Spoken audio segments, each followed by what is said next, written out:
Oliver Goldsmith எழுதிய த wicker of Wakefield நாவல அப்படியே ஒரு கதை சொல்லும் பாணியில பாப்போம். ஆசிரியர் ஆலிவர் கோல்ட்ஸ்மித். முதல்ல நம்ம ரைட்டர் பத்தி சொல்லணும்னா, இவரு ஒரு செம்ம கேரக்டர். 1728 அயர்லாந்துல பிறந்தாரு. இவரு படிப்புல அவ்ளோ பெரிய புத்திசாலி எல்லாம் கிடையாது. ஆனா எழுதுறதுல கில்லாடி. இவரோட வாழ்க்கையே ஒரு நாவல் மாதிரி தான் இருக்கும். கையில காசு இருந்தா வாரி இறப்பாரு, காசு இல்லைன்னா கஷ்டப்படுவாரு. இவரு ஒரு டாக்டர்னு சொல்லிக்கிட்டாரு. ஆனா உண்மையிலேயே படிச்சாரான்னு யாருக்கும் தெரியாது. ஆனா இவர் எழுதின கவிதைகளும் நாடகங்களும் ஷீ ஸ்டூப்ஸ் டு கான்குவர் மாதிரி இன்னிக்கும் செம்ம ஃபேமஸ். நாவல் கதை, நம்பிக்கை, அதானே எல்லாம். ஹீரோ அறிமுகம். நம்ம கதையோட ஹீரோ டாக்டர் பிரிம்ரோஸ். இவரு ஒரு ஊர்ல பெரிய பாதிரியார், வைக்கர். ரொம்ப நல்லவரு. ஆனா கொஞ்சம் பிடிவாதக்காரர் ஒருத்தர். ஒரு தடவை தான் கல்யாணம் பண்ணணும், பொண்டாட்டி செத்தாலும் வேற கல்யாணம் பண்ணக்கூடாதுன்னு ஸ்ட்ரிக்டா கொள்கை வச்சிருக்கவரு. இவருக்கு ஒரு அழகான குடும்பம், 6 பசங்க. இவரு பெரிய பணக்காரர் வேற. திடீர் ட்விஸ்ட். ஒரு நாள் காலையில இவருக்கு ஒரு ஷாக் நியூஸ் வருது.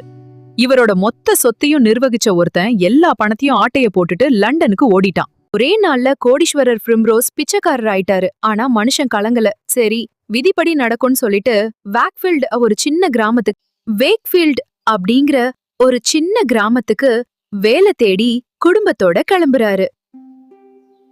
Villain entry. அங்கதான் ஸ்கொயர் தான்ஹில்னு ஒருத்தன் அறிமுகமாகறான்.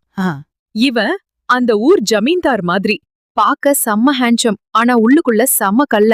இவன் பிரிம்ரோஸோட மூத்த பொண்ணு ஒலிவியா மேல கண்ணு போடுறான். அவளையும் ஏமாத்தி கூட்டிட்டு போயிடுறான். வரிசையா வர்ற கஷ்டங்கள். பிரிம்ரோஸ் வாழ்க்கையில அப்புறம் நடந்ததெல்லாம் ஒரு சோகப்பட மாதிரி இருக்கும். ஒன்றாவதாக பொண்ணு ஏமாந்து போயிட்டான்னு வருத்தம். 2வதாக திடீர்னு அவரோட சின்ன வீடு தீப்பத்தி எரியுது.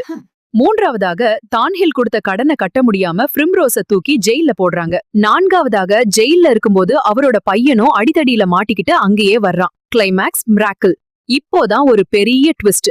இவங்களுக்கு ஆரம்பத்துல இருந்து உதவி செஞ்ச ஒரு சாதாரண மனுஷன் மிஸ்டர் பர்ச்சல் ஒரு பெரிய அதிகாரி சர் வில்லியம் தான்ஹில்னு தெரிய வருது. அவர் எல்லாத்தையும் சரி பண்றாரு. தான்ஹில் செஞ்சது ஏமாத்து கல்யாணம் இல்ல, அது ஒரிஜினல் கல்யாணம்னு ப்ரூவ் ஆகுது. பிரிம்ரோஸோட தொலைஞ்சு போன பணம் கிடைச்சிருது. கடைசியில பிரிம்ரோஸோட பசங்க எல்லாருக்கும் பிடிச்சவங்க கூட கல்யாணம் நடக்குது. நீதி.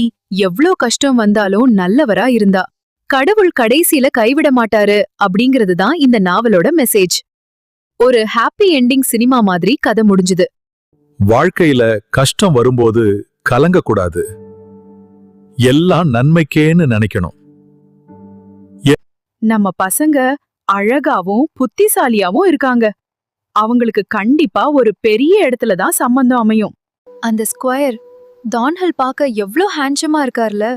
அவரு என்ன உண்மையாவே காதலிக்கிறாருன்னு நினைக்கிறேன். பணம் முக்கியம் இல்லப்பா, மனசுதான் முக்கியம்.